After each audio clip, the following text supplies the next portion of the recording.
What you feel deeply is far more important than what you are thinking. You may think about doing something for a long time and never do it, but when you feel something deeply, you are spurred to act, and God acts.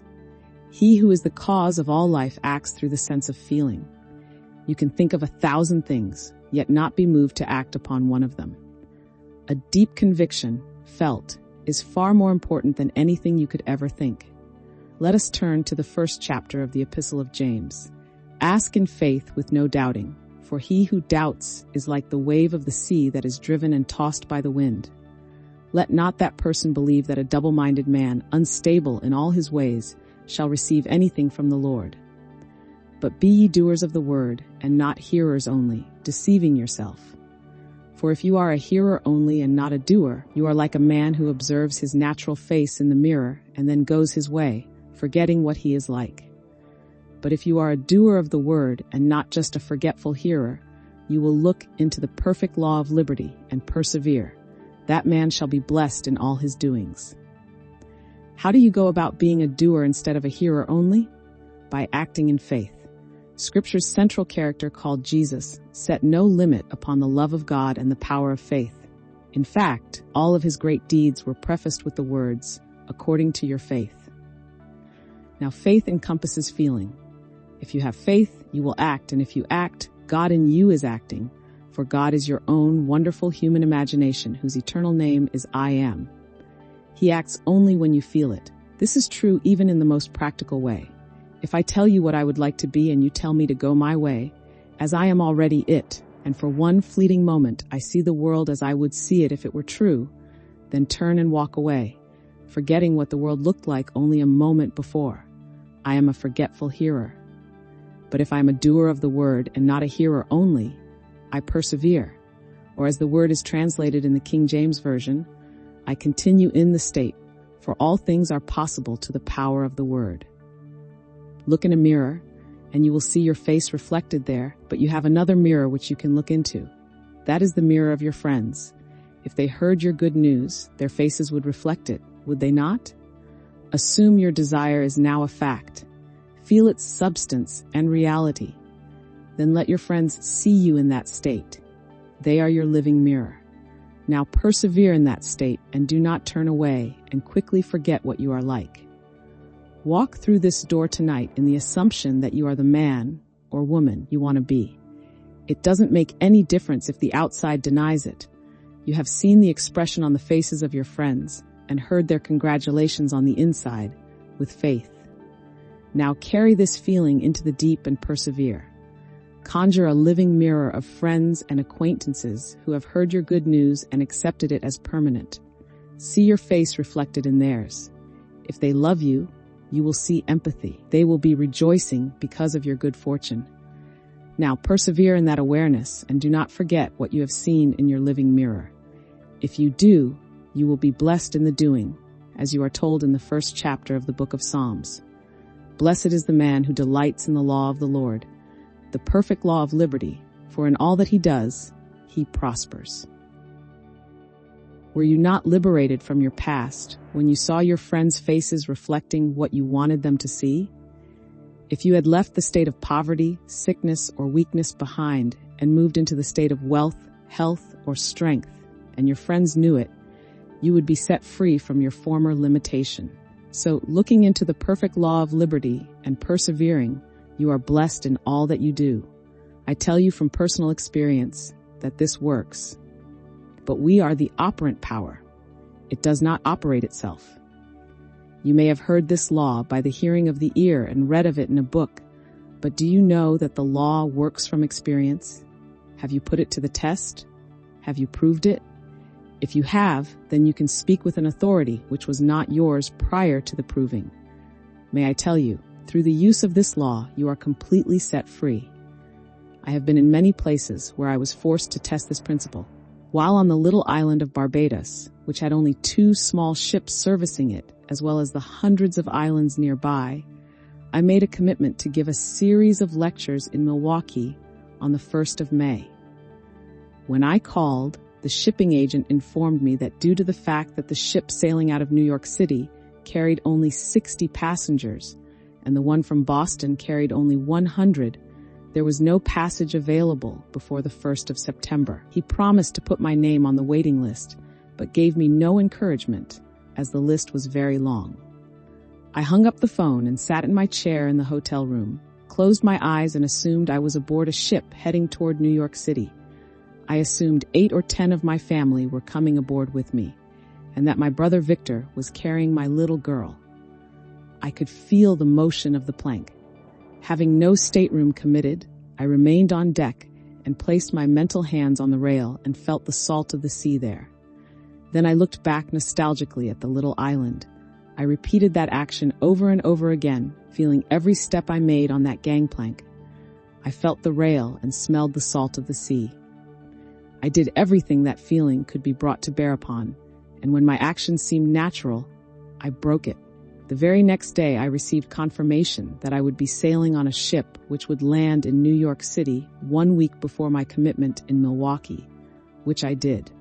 When I asked the agent how I obtained the tickets, he said they had a cancellation in New York, and the one person he had called on the waiting list felt that the timing was inconvenient.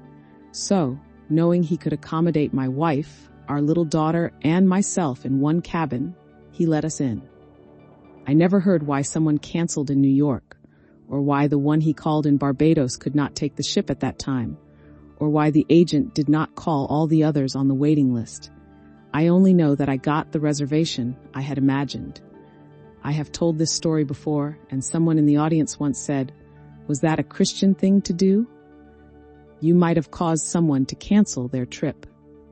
But I tell you, as I told her, it was the only Christian thing to do, for I used the Christian principle of fulfilling God's law. How it is going to be fulfilled is not my concern.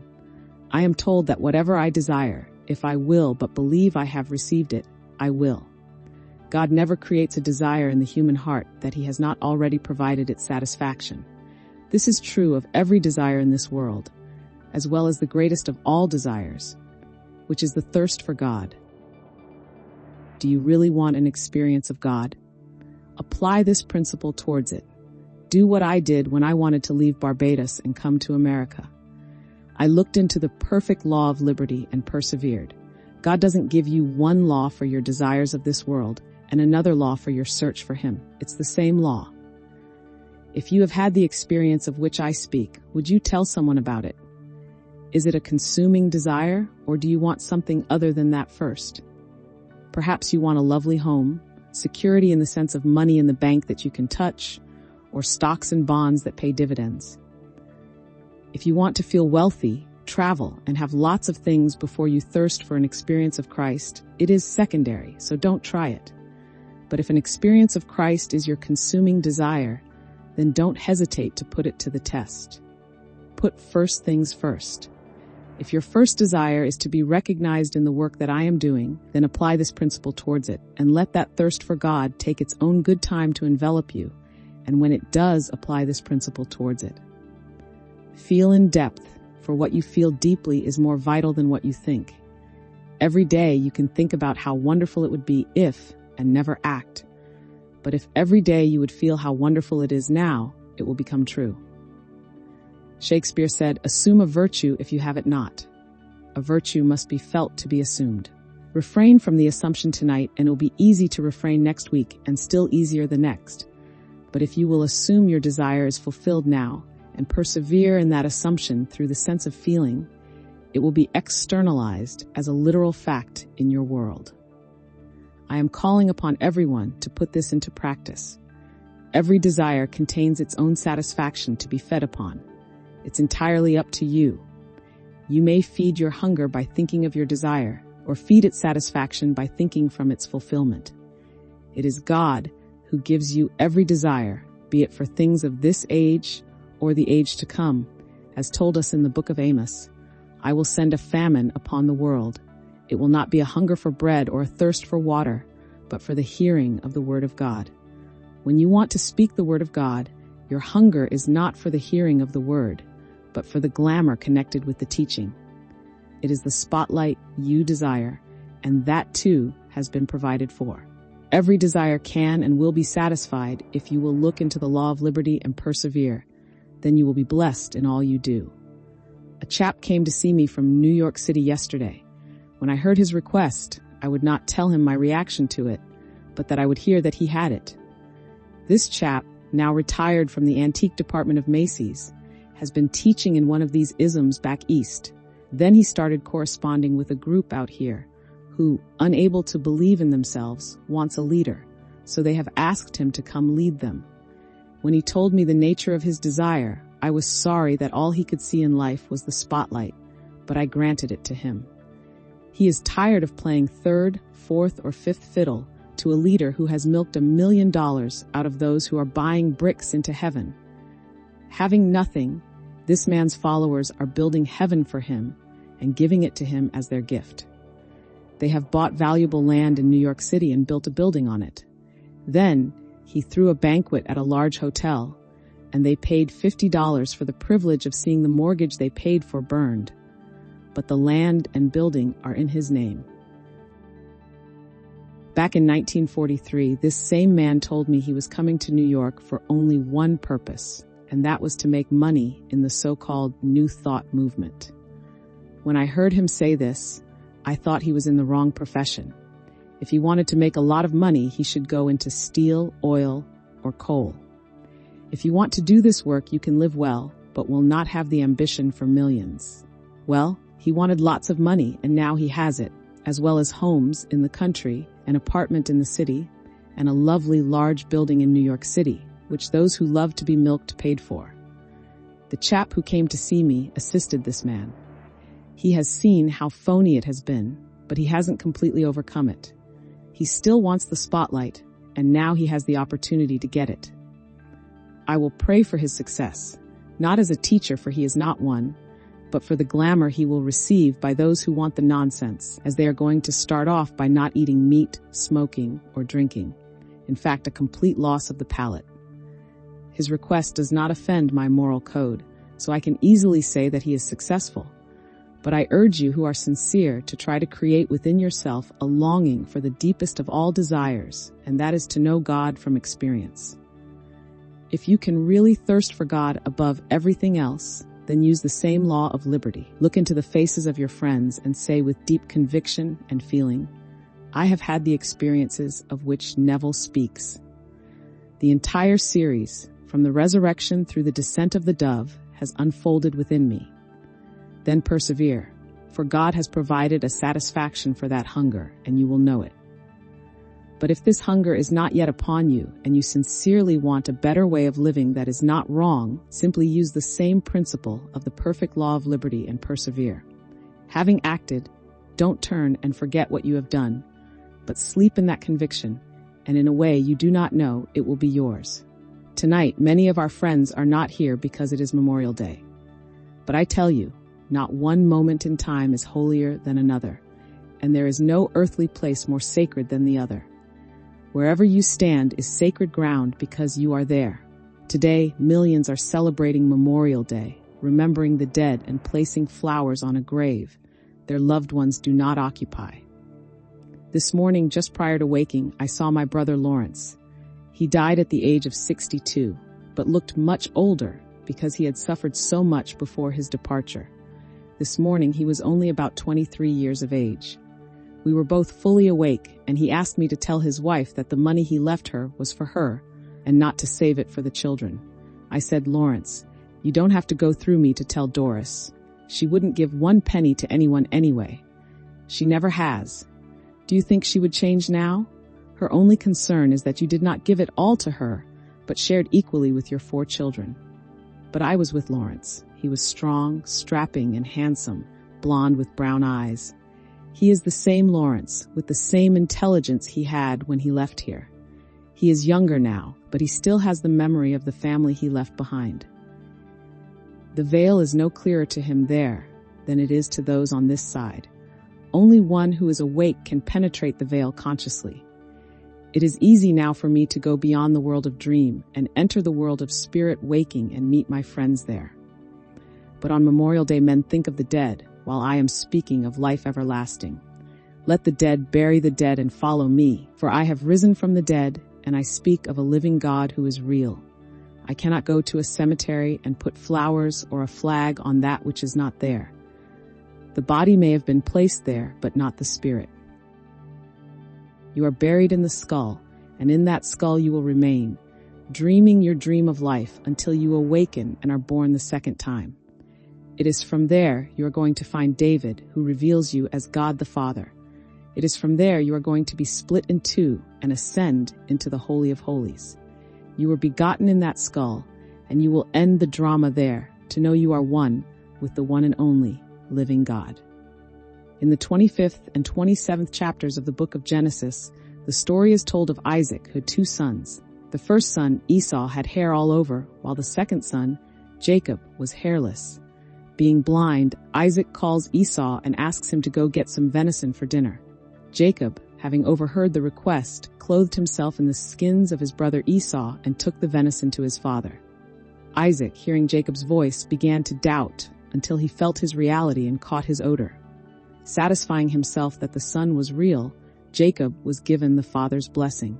When Esau returned from the hunt, Jacob disappeared, but Isaac said, "Although your brother came through deception, I have given him your blessing, and I cannot take it back." After smothering yourself in feeling, you have sent it on its way and cannot take it back. For prayer is nothing more than the subjective appropriation of an objective hope. Imagine by giving objective reality to your hope. Hair is the most objective thing on a man. Bring your hope so close that you can feel what it would be like if it were objective to you. Clothe yourself in that feeling, and you have clothed yourself in the reality of an Esau. The world will not immediately reflect your feeling, but you have set your desire in motion and cannot take it back. You have given a subjective state your blessing by giving it objective reality. Now it must fulfill its destiny so that you will be blessed in all that you are doing. If you don't give your subjective hope objective reality, you can't be blessed in its fulfillment. You must clothe yourself in the feeling that your wish is fulfilled. Jacob is your desire, waiting to be clothed in the feeling of external reality. Catch the feeling, and you have clothed Jacob with the external reality of Esau. Now deceive yourself into believing that your desire is externally real, and give it your blessing by subjectively appropriating your objective hope. Who is the blind Isaac? You are, for you cannot see what you are asking for in your outer world. It's a hope and you are blind to it. But when you clothe yourself in the feeling of its fulfillment, you are eating the feeling of satisfaction. Feast upon this feeling morning, noon, and night, and in a way you do not know your desire will become an objective reality in your world. In this story, we see the importance of feeling. Isaac asked Jacob to come close and kiss him. The word translated kiss means to set on fire, to burn, to touch. That's an emotion, an intense feeling. Reality is felt through the sense of touch. Feeling is touch. Tasting is touch. Scripture tells us he tasted death for all of us. How do you taste death? By experiencing it. Jesus tasted death by dying in all, that all may know who he is. Now I urge you to put his teaching into practice. He taught you to simply appropriate a subjective state, which is your objective hope, and know it must externalize itself in your world. Do that, and it will. Ask in faith without a doubt, for those who doubt are like the wave of the sea that is driven and tossed by the wind. They are double-minded, for they know what they are while desiring to be something else. You must be single-minded by dropping what you believe you are and assuming that you are already what you desire to be, for you cannot desire something you already possess. Look into the wonderful law of liberty which sets you free, and you will see your freedom in the faces of your friends. Persist in your assumption, and it must come to pass. Now let us go into the silence.